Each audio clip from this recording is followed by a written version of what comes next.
All right, it's a big day for Indian cricket. They have retained for the fourth consecutive time, the Border Gavaskar Trophy. A stunning win for the Indian team led by Rohit Sharma that came at the Firozshah Kotla in New Delhi.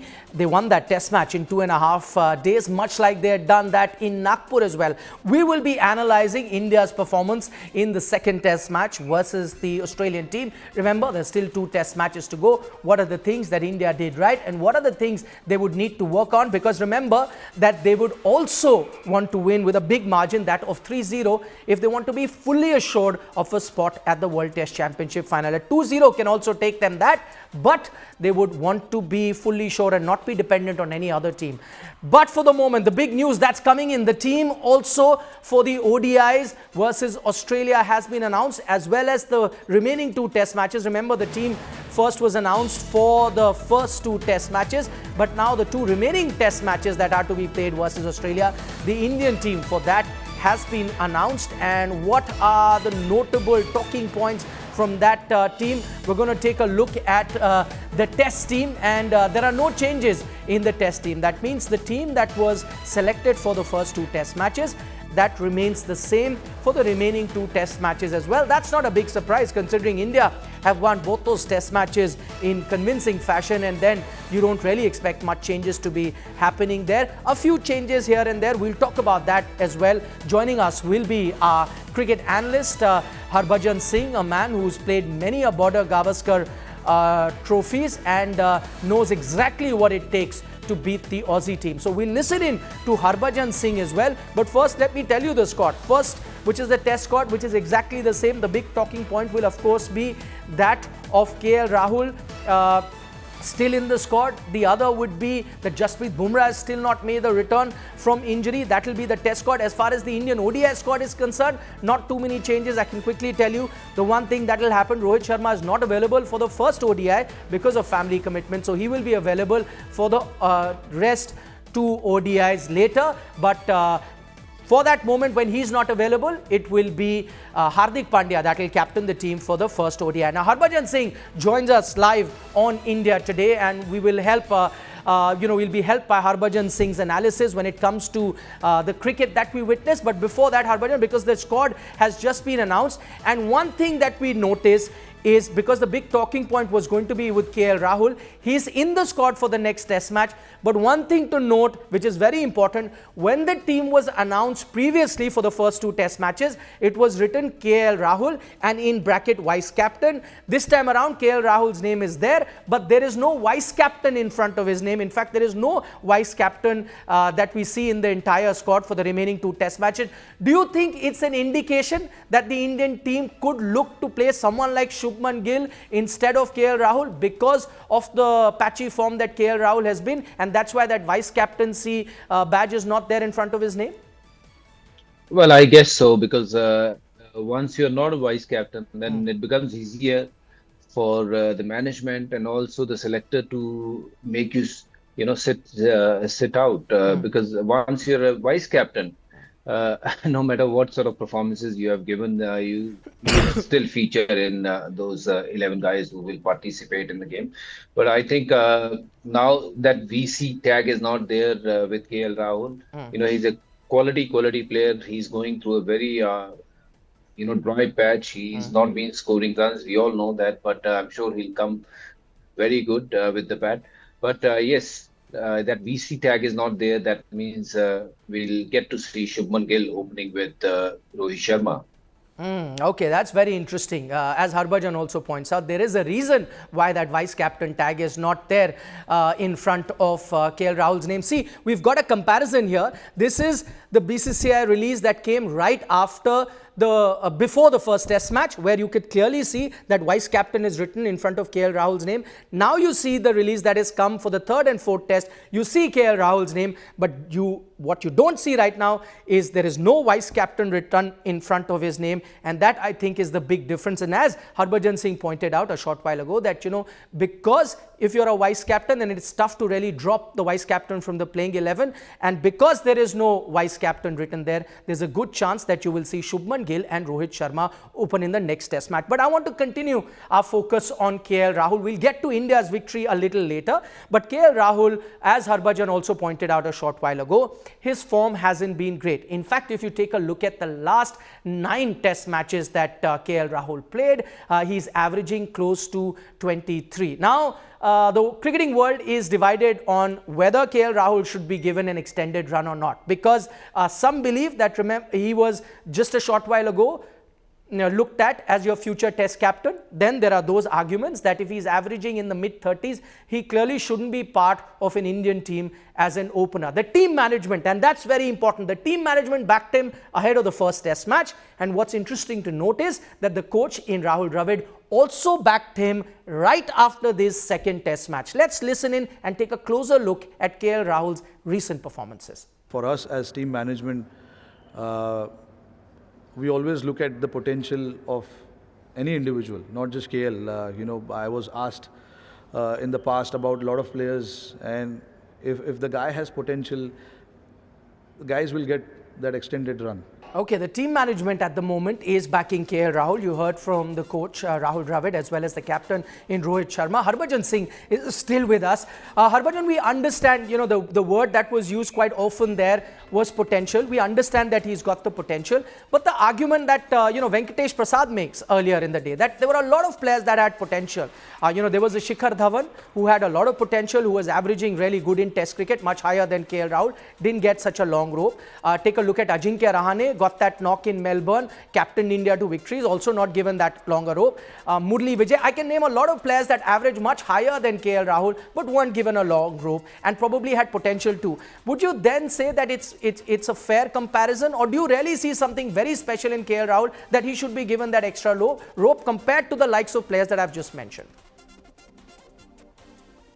Well, I think rules should be the same for everyone, but that's not the case in Indian cricket. It's not the first time this is what is happening. There's no doubt about, KL Rahul is a special talent. So was Shikhar Dhawan, so was Mayank. There's no doubt about it. Yeah. And Rahul Dravid as a coach, he feels that KL need to be part of this setup. So we need going smooth for him, which we all know that, and we all wish that he starts scoring runs for Team India, because we know that the quality this guy have got, he can win you game on his own. But unfortunately, it's been too long now. He hasn't scored runs. Maybe as a lover of this game, I would feel that it'll be good for KL also to just go out and take some time off and play whatever little cricket here and there, domestic cricket, and try to score runs, get his confidence back, and bring him back. He's a quality player. There's no doubt about it. But I think when you're playing on such wickets where every ball is testing your skill as a batsman, so sometimes you're not going to get those runs. So it'll be better, for his own mental frame, that if he stays a little bit out of the game, or he goes and plays some domestic cricket, or somewhere in England, county cricket maybe, just to find the rhythm. Once he finds the rhythm, they can always welcome him in the team, and he can always be the vice captain or the captain later on. There's no doubt about his potential. But at the moment, I think everyone is talking about his form, and unnecessarily player do get into those sort of zone where they feel they are not good. So I don't want this talent to go waste.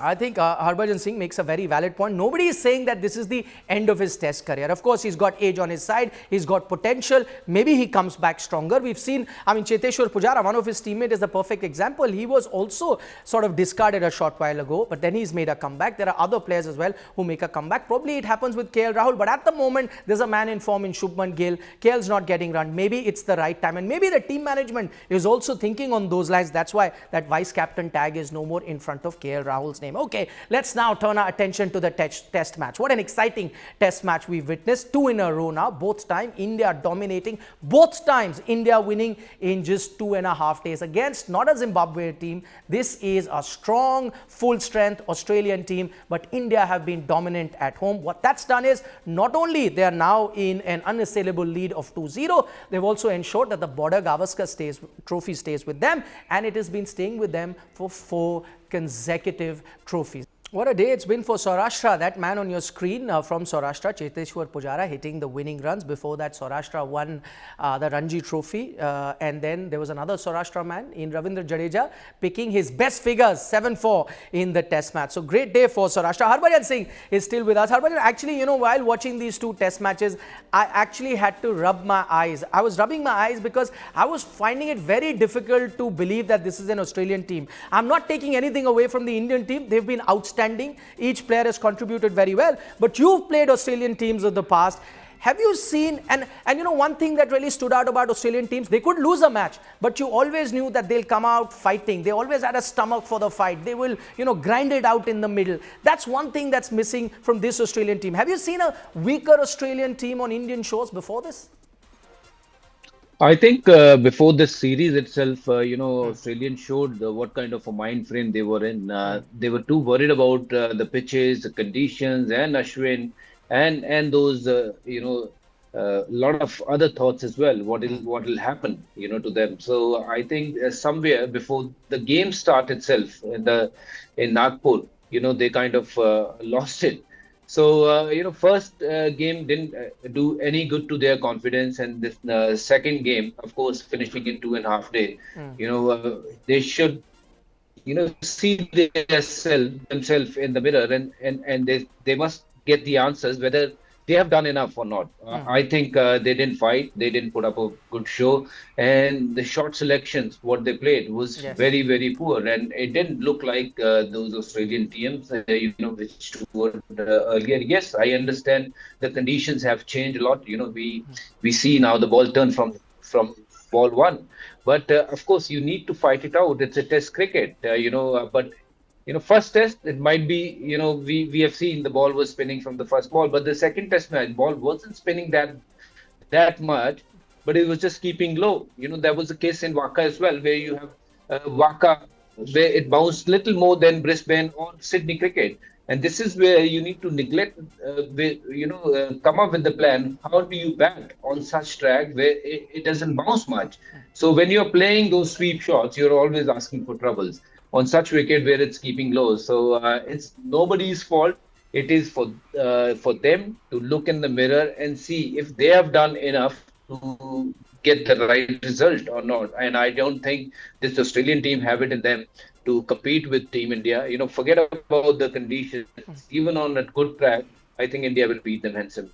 Okay, there's a big gulf now. It's very evident between the Indian team and the Australian team, and we're not even talking about Indian conditions, because remember the last 2 times that India have travelled to Australia, those series also India have won. Harbhajan, one word on the 3 all-rounders, 3 spinning all-rounders, member of your club, the spinning club. You've got Ravichandran Ashwin, you've got Ravindra Jadeja, and now you've got Akshar Patel. Tell me, it's not just their bowling, but do you think the biggest difference between these 2 teams, because on occasion we did see the Indian top order also struggle against, some turning deliveries. But do you think the biggest difference between these 2 teams has been that the Australian lower order just fails to contribute? But here you have 3 all-rounders that are contributing and putting together some very valuable partnerships. And that's what has made India dominate this test series so far? Well, I think they are smarter than the Aussies, for sure. In terms of talent-wise, they are far, far ahead than the Aussies. I feel Ravindra Jadeja is someone who can fit into any kind of 11. You make a World 11 today, he'll fit into your World 11. With the kind of form he is, with his contribution with the ball and bat, he's been an unbelievable player for Team India, for not just for last 2-3 years, but I think more than that. And Ashwin is a proven match winner. He's done really well for Team India, and of course scored those very, very important runs in Nagpur and now in this match as well. So I think apart from these 2 guys, they have been playing a lot of cricket for a while now. credit to Akshar Patel as well. Scoring those 70 odd runs in the first inning was a very special inning. On such pitches, if you get 50, it just goes out to count that those 50 actually feels like hundreds. So having these three guys batting down the order and they bat properly like a batsman, it's a big plus for Team India, and credit to selection committee and the management putting all three together in a game where they are putting a lot of pressure on the Aussies. If Jadeja gets tired, Akshar comes, and if Ashwin gets tired, then Jadeja comes. So they have hardly got any time to breathe. So this is what they have done really well. So I think all three guys have been a blessing for Team India. Okay, so these all-rounders have been doing very well. And though India have been dominating this test series so far, but let that not paper over a few cracks. When I talk about a few cracks, those are in the batting. And Harbhajan, I'd like to, draw your attention to the form of the top order. Now, we've seen this. I think Rohit Sharma is the standout top order batsman. He's looked very comfortable against spin. But then if you take KL Rahul, who we spoke of, even someone like Cheteshwar Pujara, I agree that Virat looked very good in the first inning. But overall, also sometimes, against spin, you seem that he has a bit of a problem. Then Shreyas Iyer, I agree that he's just come back in this test match, but didn't have a great test match. What do you think is other areas that the Indian batsmen really need to work on to work on those deficiencies that they might have against spin bowling? Because that's the lower order has been saving them, but on a day that lower order doesn't get the run, then you might be in trouble. Well, I think it's just the wickets, it's the conditions which getting them out. It's so difficult to bat on such wickets where you don't know the bounce of the pitch, how much it's going to bounce. And also, odd ball is spinning, and some balls are spinning more than usual. So it just becomes batting becomes very, very difficult on such pitches. But you got to still back yourself and play the game. That you can survive there, you can spend some more time there. You have to have a solid defense. And look at Pujara, he's one of those unsung hero. We don't really talk about him. Any difficult condition, any situations, he just go on to show that he's got more grit, he's got more will than any other batsman to go out there to score those runs and to win games. So I think all these batters we have spoken about, whether Shreyas, Virat, Rohit, they are very, very good quality players. I think more time they will spend on wicket, more they will back themselves. The more they will score runs, the more they will come good for Team India. So it's just the conditions, I think, making them little vulnerable. Otherwise, I don't see any technical fault in their batting, to be honest. All right, fair point there. As Harbhajan points out, not really easy conditions to bat on. You could see that with the way the Aussies have been batting. Virat Kohli looked very, very good in that first innings. Probably a bit unlucky because once you go and get that big score, which he could have in the first innings, you never know then what would have happened going forward in the series. But the good thing is India leading 2-0. Now they don't have the pressure of losing the game. Yes, Harbhajan, quickly, we have 10-20 seconds if you wanted to say something. Yeah, I was just about to say that, in such condition, you need to have a good plan, which Aussies, they don't have. India have a better plan. They're playing with the straight bat, where Aussies are using those sweep shots. They are asking for trouble, sir. That's where India is scoring more runs, and that's why India is winning more games than Aussies. All right. Thank you so much, Harbhajan Singh, for joining us. I'm afraid that's all the time that we have on this special broadcast on a day that India have taken an unassailable 2-0 lead in the Border Gavaskar Trophy. What that means is now for 4 Border Gavaskar series, India have held the trophy. On that note, thanks so much for joining us.